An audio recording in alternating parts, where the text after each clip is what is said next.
In this video, we're going to look at the problem, what is the work done on two protons to push them from 20 nanometers apart to 10 nanometers apart? And what is the velocity of the protons if they release from the closer distance apart when they reach the further distance apart? So I have two questions here. What is the work done, and what would the velocity be if you release them from a close distance apart to the further distance apart? So if we release them from rest at 10 nanometers, what's their velocity going to be at 20 nanometers apart? Alright, so we have to think through exactly what is going on here. So we have two protons, and we're trying to push them, so apply a force so that they move together. So this means that because the force that we're applying and the displacement are in the same direction, that our work is going to be positive. So that's why you see here I've sort of removed and turned those negative signs into a positive sign. But we do have to be careful that in order to calculate the force applied, we actually have to use the electric force and thus the electric potential energy, because this force applied has to overcome and therefore work against the electric force, that repulsive force, because two protons repulse each other. They don't want to get closer together, according to the laws of physics. So there's going to be an electric force that is equal and opposite pushing back, assuming that we're applying, pushing this so that they move with a constant speed. So by calculating how much work essentially the protons are doing against the person applying the force, we can establish what the work is done by the person to get them to move. And so that's what I've done here. I've written down the work equation for two point masses, or point charges, is exactly what a proton is a point charge. And remember, electrons and protons have equal charge. So if you know the charge of an electron, you know the charge of a proton.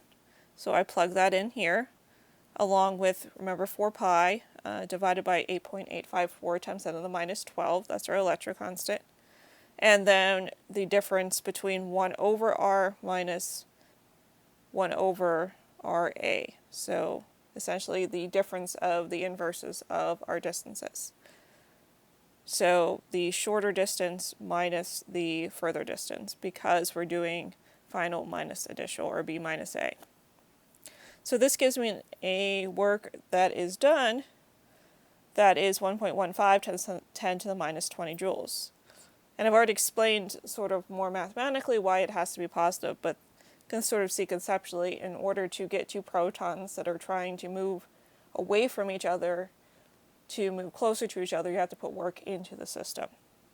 Now in part B, it asks us to figure out the speed when we release them from the closer distance, so the 10 nanometer distance. What is their speed going to be when they're 20 nanometers apart? And we can take advantage of, once again, the work energy theorem. So we've used the other half, sort of the idea that work is the change in potential energy. Now we're going to use the idea that work is equal to the change in kinetic energy. So you can also sort of think about this as similar to a conservation of energy thing, where we have a certain amount of potential energy stored. So this is the potential energy that is stored due to moving it from 20 to 10. So if we take it back from 10 back to 20, we're going to get the same amount of energy back out. Conservation of energy. So all of that energy is going to go, since we're no longer applying a force, we just released it, into kinetic energy. So we're going to assume we moved release from rest, so we just need to use our energy that we calculated here and turn that into kinetic energy. Now we do have to be careful here. Remember, potential energy is the shared property between the two charges. So, but kinetic energy is not.